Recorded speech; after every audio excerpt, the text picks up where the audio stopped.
Welcome to CivilNet. My guest today via Skype is award-winning actor, filmmaker, and curator Nora Armani. Nora, thank you for joining us. Hello, thank you. After much ado. Nora, we have been following you for many years. You are an accomplished actress, filmmaker. You've staged many productions. You've won many awards, as I've mentioned, and now you are embarking on an exciting new adventure, I would imagine. You have organized this phenomenal film festival that's going to be taking place in New York starting March 14. Do you want to tell us a little bit about the festival, please, to start? Yes, it's quite exciting, but at the same time, crazy, I must say. Well, in terms of organizing film festivals and curating film series and collaborating with established film festivals, that's not news because I had already done that. However, it's one thing to be putting together a program or a sidebar in a festival, and it's another thing organizing an entire festival from A to Z. So, but I'm very excited about it because the idea is what is moving me forward.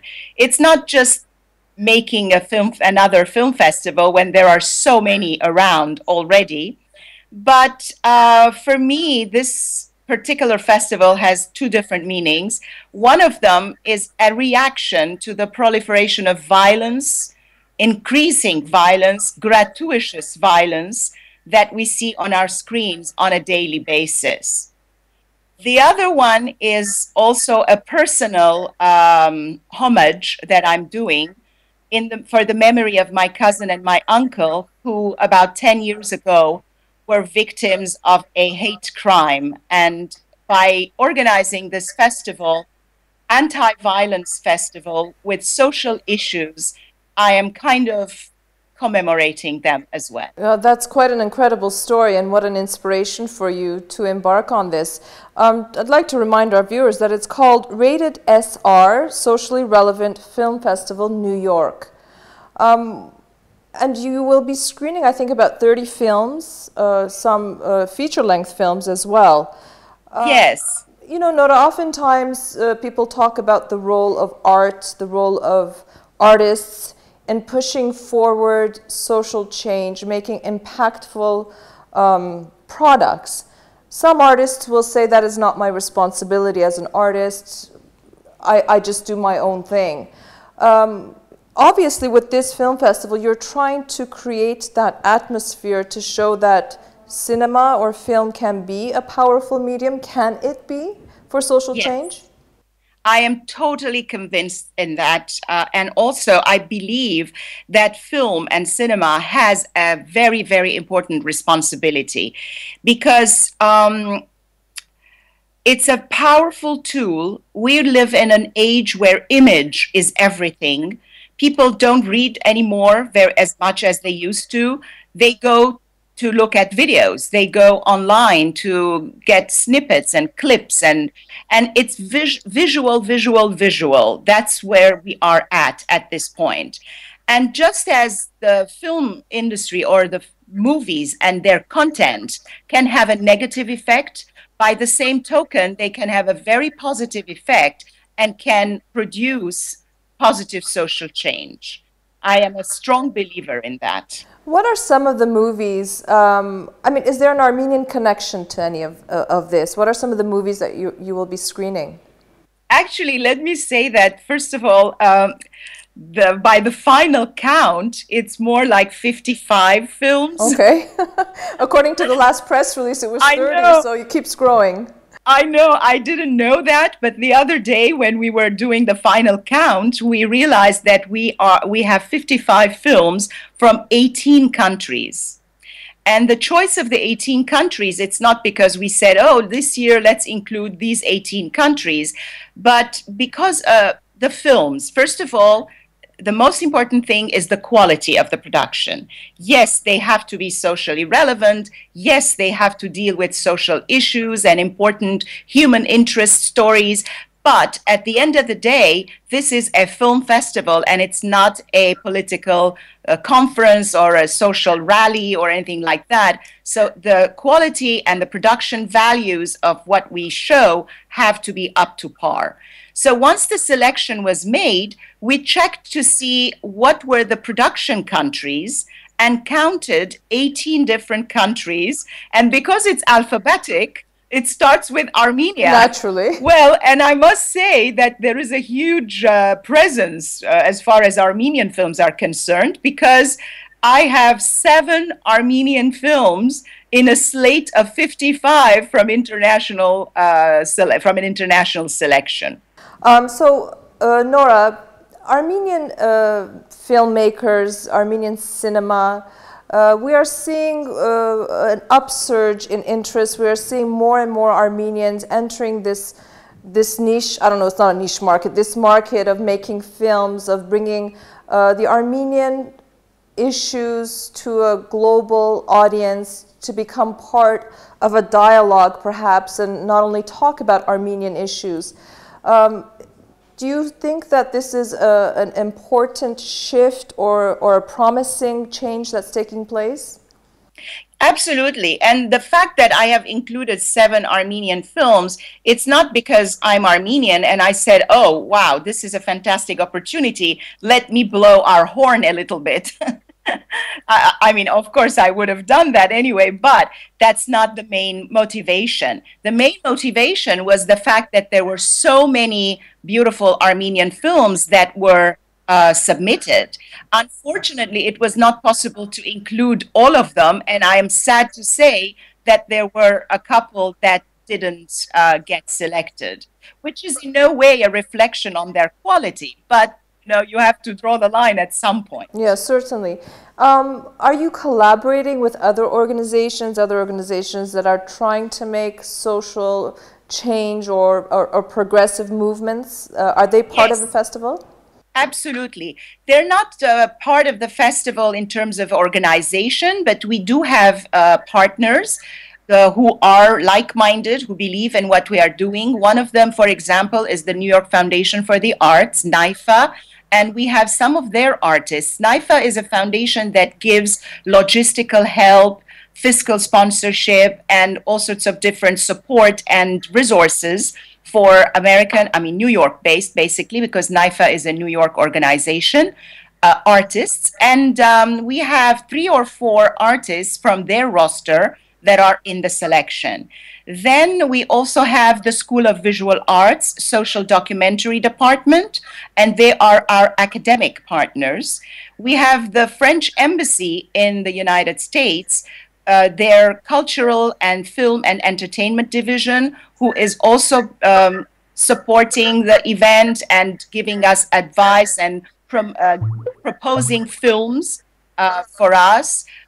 It's all about collaboration, and Unifrance Films International is also promoting the event for us. We have Village Voice, the publication that is one of our partners and promoting. Daily Motion is very important because we have an official page on Daily Motion where you can see snippets from the submissions. And I must say that our page currently has 102,000 visitors. Wow, exciting. It is, no, yeah. I was reading somewhere that this is a non-for-profit festival. Explain that to me, please. For somebody who isn't in that world, what does that mean, non-profit film festival? Well, there are organizations that are not profit, like, for example, if it's a charity, it's registered under charity and it's tax deductible, tax exempt. Sure, I understand, but I mean in terms of a film festival being non-profit. Oh, okay, yes. There are 2 types of film festivals. There are film festivals that are totally, profit-making operations. And not every film festival is non-profit. Major festivals like, for example, the Lincoln Center Film Festival, New York Film Festival, which is attached with the Film Society of the Lincoln Center, that is non-profit. There are a bunch of other festivals that are non-profit, and they are attached to not-for-profit organizations. But there are a whole host of festivals that are out there as profit-making companies. So that is basically the distinction. So just for our viewers who are in the New York area, who are on the East Coast, who happen to be in New York, because I think these films will be screened at the Quad Cinema from March 14th to the 20th. What kind of turnout are you expecting, Nora? Do you have an idea? Well, there are a lot of people who have responded. There are some tickets that have already sold in advance, which I'm happy to say. Usually with film, it's not like people buy it months ahead. Like, it's not a banquet, it's not shish kebab. So like we're used to in the diaspora. So people go to the cinema last minute. Right. And also, the turnout that we are expecting is not particularly of one group of people. As I said, we have 18 countries. We have reached out to a lot of United Nations representations, embassies, and we have confirmations. Our own United Nations representative, Ambassador Nazarian, is attending. Oh, fantastic. The Romanian United Nations Ambassador, Her Excellency Simona Micălescu, is attending. And she is also giving out one of the awards with me, which I will talk to you about later. And we have the Ambassador of South Africa attending, because we have a South African film, of Belgium attending. So we have we have got a very strong response to the invitations that we have sent out, and we are happy about that. Yeah, I bet. I can tell from the smile on your face. And Nora, just to wrap up, you mentioned awards. What kind of awards will you be giving out to the winners of the socially relevant film festival? Yeah. It's really a treat. It's not because it's my festival, but it's really a treat because the grand prize winner will see their film being released for a whole week in New York at the Quad Cinema under the Quadflix Select program, which means that for free they will get their film to the cinema, and on top of that they will get to keep 100% of the box office. Wow. Wow. So that's a huge prize, which is courtesy of the Quad Cinema. Then for the documentary division, we have a DVD VOD distribution deal that is being offered by a Los Angeles-based company called Cinema Libre Studio, and they are releasing the winning documentary. Besides that, I personally am giving out an award in the name of my cousin. It's called the Vanya Exerjan Empowering Women and Girls Award. And that is going to a film that deals with issues having to do with women and empowering women. Besides that, we have the Women Film Circle Critics Award, which is attached to the WBAI Pacifica Radio Prairie Miller and Arts Express program. And it's women critics who are giving out an award to either a film directed by a woman director or dealing with a woman issue. We have awards for the best script, and that is given out by Final Draft, the script writing software. And another digital distribution company has just come on board to offer a package release to a few of the short films that are in selection. Even though I said that was my final question, Nora, but I do want to ask if you feel comfortable answering the story behind your cousin and the story that I think probably inspired you to do this film festival and to do some of the work that you do. So if you'd like to tell us, we'd like to hear it. Yes, that's a very unfortunate thing that happened in March 16 to be precise, and that was important for me to choose the dates of when this inaugural edition of the festival took place. March 16, 2004, I had the misfortune of losing my cousin and my uncle, her father, to a terrible hate crime in Egypt. And it's really bad when human beings can react like that to each other. It's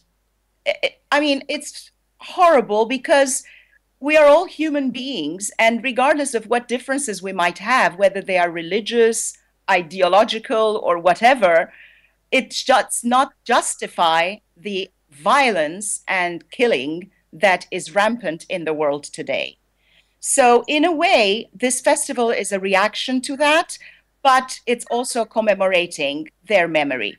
On the 16th, March 16th, which is a Sunday, it is the same day, it's going to be the 10th anniversary, and I've dedicated that day to commemoration and genocide and Holocaust. So that same day, we will see all the Armenian films.